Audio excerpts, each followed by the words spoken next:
Hello everyone, Girnar coaching academy या चॅनलवर तुमच्या सर्वांचं स्वागत आहे।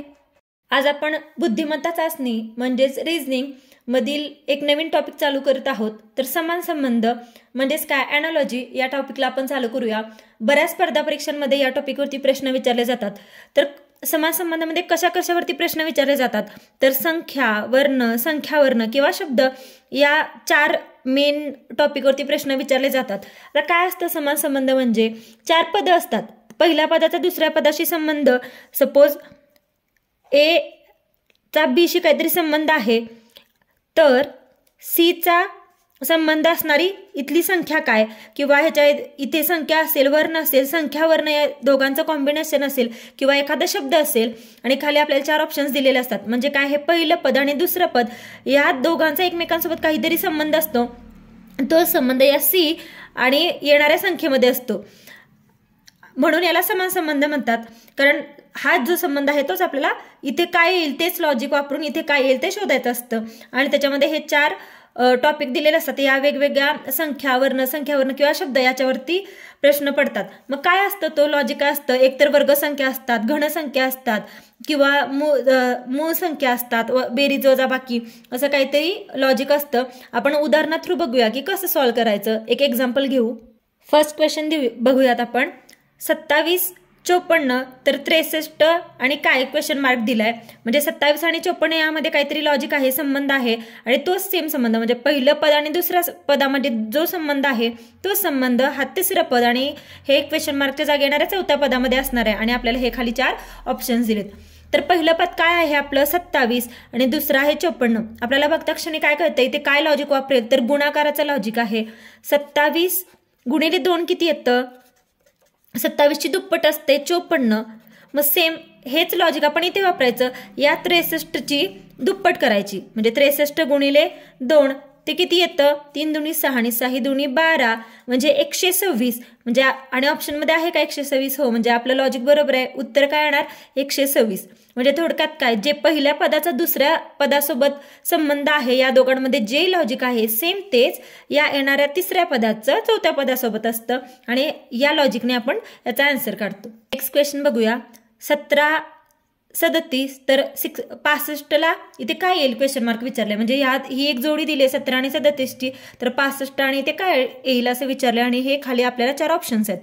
तर पहिलं पद काय आहे आपलं 17 आणि 37, आपल्याला या दोघांमध्ये काय संबंध आहे ते शोधायचं आहे। तर 17 म्हणजे काय असतं 4 चा वर्ग अधिक 1, 4 चा वर्ग किती येतं 16 अधिक 1 म्हणजेच काय आहे 17 आहे।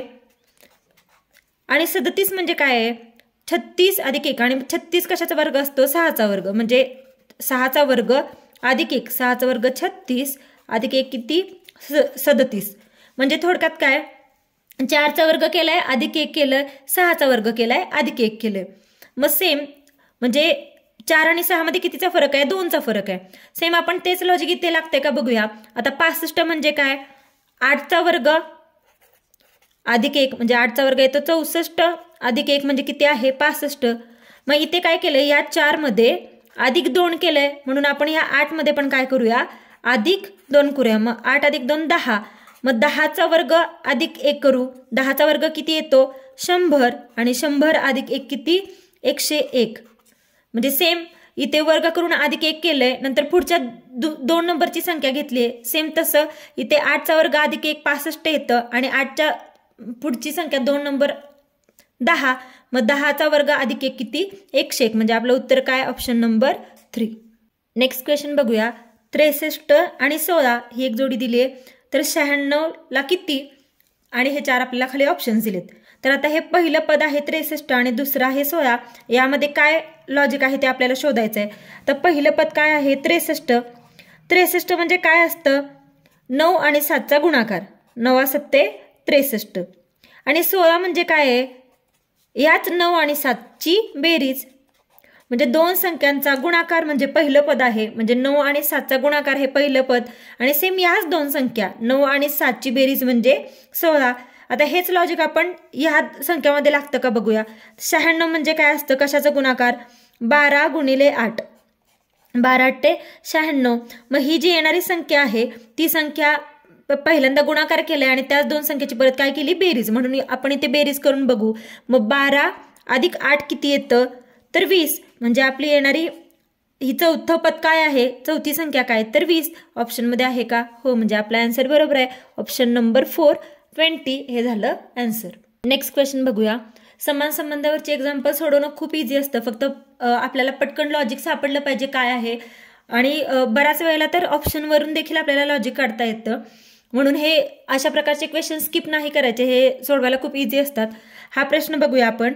आता 4/5 ला काय दिलंय, दुसरं पद 16/15. म्हणजे ह्या पहिल्या आणि दुसऱ्या पदांमध्ये जो संबंध आहे तोच ह्या 3 आणि येणाऱ्या क्वेश्चन मार्कच्या जागी जो नंबर असेल या 2 पदामध्ये आहे. आणि आपल्याला हे खाली 4 ऑप्शन्स दिलेत.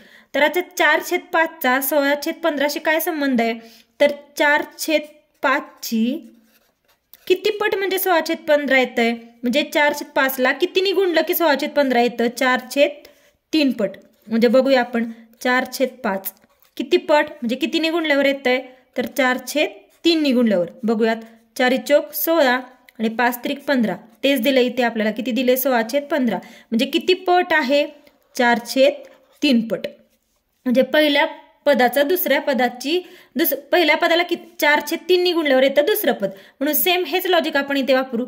हे पद आहे 3, याला कितीने गुणायचं, 4/3. मग काय आपलं आन्सर येतं, हे 3 कॅन्सल झालं, राहिलं काय फक्त 4. म्हणजे आपला आन्सर काय आलं, 4. Option number 3. म्हणजे कसं काय लॉजिक वापरलं इथे आपण, ह्या पहिल्या पदाची किती पट आहे, 4/3 पट आहे. सेम ह्या तिसऱ्या पदाची पण किती केली आपण, 4/3 पट केली. पुढचा प्रश्न बघूया. एवढे मोठे मोठे 4 अंकी नंबर बघून आपल्याला टेन्शन येतं की अरे हे प्रश्न काय कसे सॉल्व्ह करायचे, काय लॉजिक वापरायचं. पण इतके सोपे असतात हे सॉल्व्ह करायला. किती सोपे लॉजिक वापरले बघा. हे 4 अंकी हा एक नंबर आहे आणि म्हणजे ही पहिली पद आहे, हे दुसरं पद आहे. तर तिसऱ्या पदासोबतचं चौथं पद आपल्याला काय येईल ते विचारलंय. म्हणजे ह्या 2 पदांमध्ये जो संबंध आहे तोच सेम या 2 पदांमध्ये येणार आहे. तर काय संबंध आहे, पहिलं पद लिहून घेऊ. 2 3 4 5 आणि काय दिलंय त्याला, 3 4 5 6. तर जर आपण नीट लक्ष देऊन बघितलं तर काय संबंध आहे, 2 अधिक 1 किती येतं, 3. म्हणजे 2चा पुढचा नंबर 3 आहे, 3च्या पुढचा नंबर 4, 4च्या पुढचा नंबर 5 आणि 5च्या पुढचा नंबर 6. म्हणजे इतकं सिंपल लॉजिक आहे. काय करायचंय, फक्त एक नंबर वाढवायचा म्हणजे येणारी पुढचं पद आहे. सेम हेच लॉजिक आपण इकडे वापरू चौथ्या पदासाठी. मग आता ह्याच्या पुढचा नंबर काय, 4चा पुढचा नंबर 5, 5चा पुढचा नंबर येतो 6, 6चा पुढचा नंबर येतो 7 आणि 7चा पुढचा नंबर काय, 8. म्हणजे आपलं उत्तर काय, 5 6 7 8. 5 6 7 8. म्हणजे आपलं ऑप्शन नंबर 4 हे झालं याचं आन्सर. नेक्स्ट क्वेश्चन बघूया. खालीलपैकी प्रश्नचिन्हाच्या जागी कोणती संख्या येईल. प्रश्न आहे 1 छेद क्वेश्चन मार्क बरोबर क्वेश्चन मार्क छेद 49. म्हणजे या 2 ठिकाणी हे क्वेश्चन मार्कच्या जागी कोणती संख्या येईल असं विचारले आणि हे खाली 4 आपल्याला ऑप्शन्स दिलेत.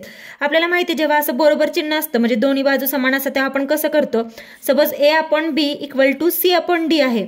तर ह्याचं आपण कसं लिहू शकतो, तिरकस गुणाकार. म्हणजे A गुणिले D बरोबर काय, C गुणिले B. म्हणजे AD = CB असतं. सेम तेच लॉजिक इथे वापरू, फक्त क्वेश्चन मार्कच्या जागी आपण x लिहूयात. 1/x = इथे पण क्वेश्चन मार्क आहे म्हणजे x/49. तर हे कसं करणार, तिरकस गुणाकाराचं आपण करणार.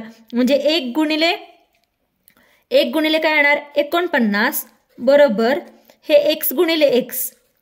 मग 1 गुणिले 49 किती आलं, 49 आणि x गुणिले x किती येतं, x². मग आता x² आहे म्हणजेच हा 49 कशाचा वर्ग आहे, आपण स्क्वेअरमध्ये कन्वर्ट करू. म्हणजे असं या फॉर्ममध्ये कन्वर्ट करू. 49 म्हणजेच काय असतं, 7चा वर्ग बरोबर काय, x चा वर्ग. म्हणजे हे वर्ग वर्ग सपोज कॅन्सल करू तर हे x च्या जागी काय येणार, 7. म्हणजे आपली व्हॅल्यू काय झाली, 7. म्हणजे जेव्हा इथं हे घातांक समान असतात तेव्हा हे बेस पण काय असतो, समान असतो. म्हणजे x = काय, 7 हे झालं आपल्या याचं आन्सर. म्हणजे प्रश्नचिन्हाच्या जागी आपण x मांडलंय म्हणून इथे प्रश्नचिन्हाच्या जागी काय येणार, 7. Option number 1. या टॉपिकवरील डिफरंट टाईप ऑफ क्वेश्चन्स बघण्यासाठी या व्हिडिओचा सेकंड पार्ट नक्की बघा. Thank you for watching. प्लीज व्हिडिओला लाईक करा, शेअर करा, कमेंट करा आणि चॅनेलला सबस्क्राईब करायला विसरू नका. आणि अशा प्रकारचे कोणत्या टॉपिकवरचे व्हिडिओ तुम्हाला पाहायला आवडतील ते कमेंट करून नक्की सांगा.